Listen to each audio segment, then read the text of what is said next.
এলজিডির সাবেক প্রকৌশলীর জমি দখল করে ভবন নির্মাণের অভিযোগ। রাসেল হোসেনের প্রতিবেদনে সাথে থাকছি আমি তাবাসসুম তানায়া। ঝিনাইদহ এলজিডির সাবেক প্রকৌশলী ফজল আহমেদের পৈতৃক জমি দখল করে ভবন নির্মাণের অভিযোগ উঠেছে। ফজল আহমেদ জানান, ঝিনাইদহ মৌজা এস.এ. রেকর্ডের 620 এক খতিয়ানের 804 নং দাগে 6% জমির মালিক তার বাবা মোহাম্মদ ফজলুর রহমান।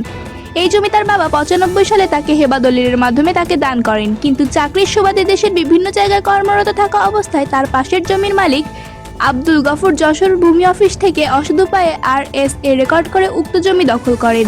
এরপর প্রকৌশলী ফজল আহমেদ ঝিনাইদহ আদালতে রেকর্ড সংশোধনের মামলা করেন। উক্ত মামলা চলাকালীন অবস্থায় সম্পূর্ণ বেআইনিভাবে ঝিনাইদহ পৌরসভার সাবেক মেয়র সাইদুল করিম মিন্টুর সাথে যোগাযোগ হয়ে জোরপূর্বক আব্দুল গফুর সেখানে বহুতল ভবন নির্মাণ করেন। নিজ জমি ফিরে পেতে ভূমি জরিপের জন্য ঝিনাইদহ পৌরসভায় ফজল আহমেদ আবেদন করলেও সেটা বন্ধ করতে নানা তদবির করেছেন আব্দুল গফুর। থাকলে সে প্রমাণ দেখা। এখন এই কেস চলাকালীন সময়ে বিভিন্ন কমিশন এসে কমিশন আসে, মাপে ঢোকে এবং গফুর মিয়া যেভাবেই হোক ম্যানেজ করে সব উল্টে যায়। কিন্তু তারা বলে যে জমি আছে, কিন্তু কোনটা আমার জমি এটা তারা বলে না। যখন 2008-এ উনি বিল্ডিং করা শুরু করেন তখন আমি থানায় যাই এবং থানায় গিয়ে বলার পরে থানার থেকেও কাগজপত্র চাই। আমি যে কাগজপত্র দেখাই, ইনশাল্লাহ রাজাকারের সন্তান তো এই কারণে কোনো চান্স পায়।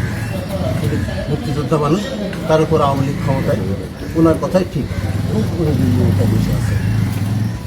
এই হচ্ছে আমার এই জমির বিষয়টা। এই জমি মোট কতটুকু আপনার? আমার এখানে 6 শতক জমি আমার বাবার। আমার বাবা 4 শতক দিয়েছেন।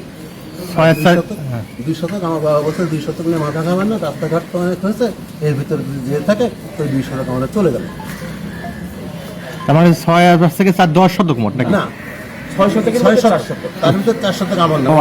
এখানে উল্লেখ করাও আছে, দেখেন এখানে বলা আছে যে আমার চারিপাশে কে কে আছে এবং এটা বলা আছে যে এইটা বলা আছে 34 ফুট বাই 32 ফুট, আর এই পাশটা বলা আছে 52 ফুট বাই 12 ফুট। আচ্ছা, এটা আমার দলিলের উল্লেখই আছে।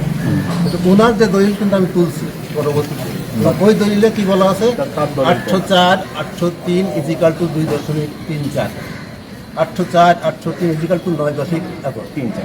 কিন্তু 804-এ কথা আমি কথা বলছি 804 নিয়ে, 804-এ কত শতক এ কথা তার দলিলে কোথাও লেখা নেই। উনি শেষমেশ কি করেছেন, যখন যে সেই দিকার হবে না, এর ভিতরে আরেকটা ঘটনা আছে।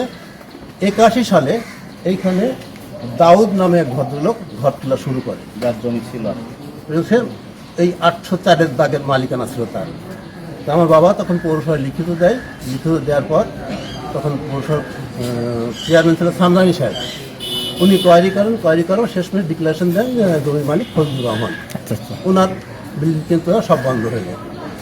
সেই কারণে উনি পরবর্তী দাউদ মিয়া এই গফুরের কাছে বিক্রি করেন। তো এইটা হচ্ছে মানে চক্র, যার কারণে গফুর মিয়া আর নাম পত্তন করেননি, কিছুই করেননি।